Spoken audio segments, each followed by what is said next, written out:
PS2's so-called Halo killer, with all the technical issues of an unfinished game, still manages its own brand of intense first-person shooter gameplay within a really cool grayed-out World War II meets sci-fi atmosphere. Donkey Kong Country.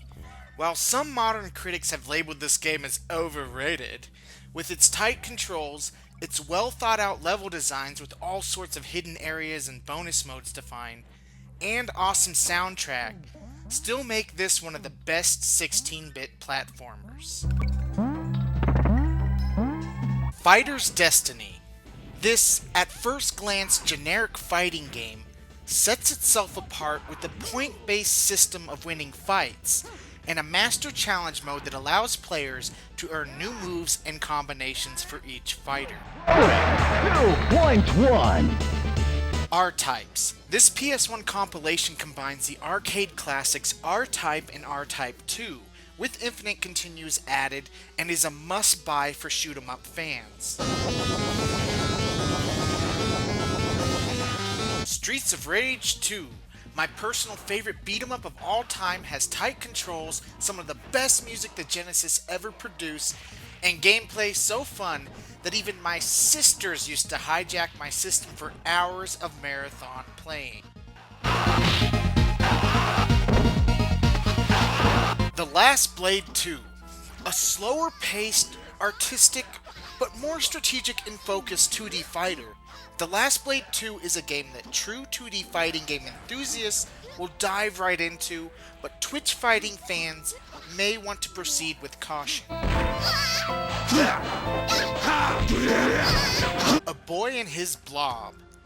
Having not played the classic versions in the series, I cannot comment on how the Wii version stacks up, but I can say that with its beautifully hand-drawn backgrounds, clever puzzle-solving elements via blob channeled through jelly beans, and 40 unlockable levels, I highly recommend this game to anyone who owns a Wii. Hey! Sunset Riders. Though it is missing the 4-player support of the original, this arcade to Super Nintendo port of Konami's Contra with Cowboys is still one of my favorite 16-bit action games. Freaky Flyers.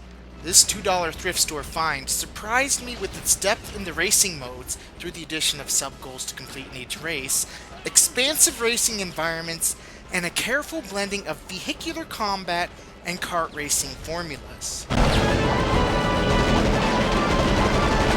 Unreal Tournament 3! The PS3 port of Unreal Tournament 3, with its plethora of online and offline modes, great weapon balance, and the included mod support, making it the closest any console port of any game has ever come to being equal with the PC version, is easily my favorite first-person shooter on the system.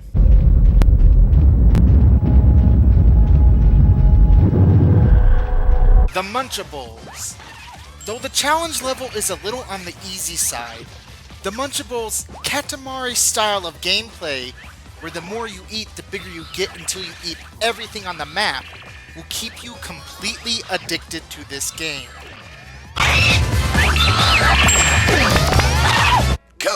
Crazy Taxi! The game won't keep you for hours in one sitting, but its fast-paced, edge-of-your-seat while driving through, for the time, massive city environments gameplay has prolonged replay value stretched out in playing 10 crazy minutes here, or 20 crazy minutes there, over a longer period of time. Oh, that was too dangerous! Star Wars Rogue Leader Rogue Squadron 2. With its tight gameplay, high challenge level, and performance-based unlockables, Rogue Leader packs enough gameplay wallop to prove that it was more than just the best eye candy in the Gamecube's launch lineup. Panzer Dragoon Order.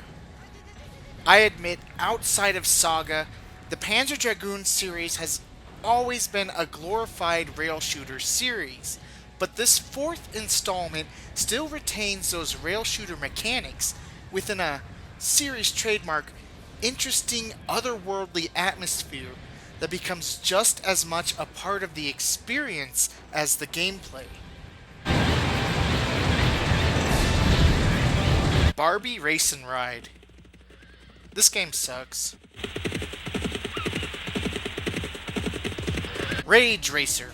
While in a post-Gran Turismo world, you won't be impressed by the basic tuning options or the amount of unlockable cars, this nearly forgotten, darker paleted third game in the Ridge Racer series still has that buttery smooth, arcade-style racing gameplay that makes this series great. Doom 32X.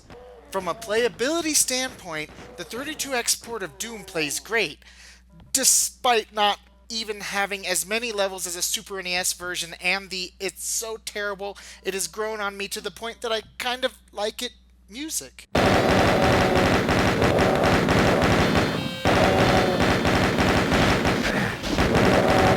Battletanx Global Assault. Whether blowing things up in the single-player story mode or the mayhem of the multiplayer modes, blowing things up never seems to get old in what is one of my favorite Nintendo 64 games. GunGriffin. This large-field, mission-based mech shooter has an addictive strategic feel to its gameplay, and the tough-to-learn controls eventually give it almost a sim feel to where you would imagine that your giant mech would actually control that way.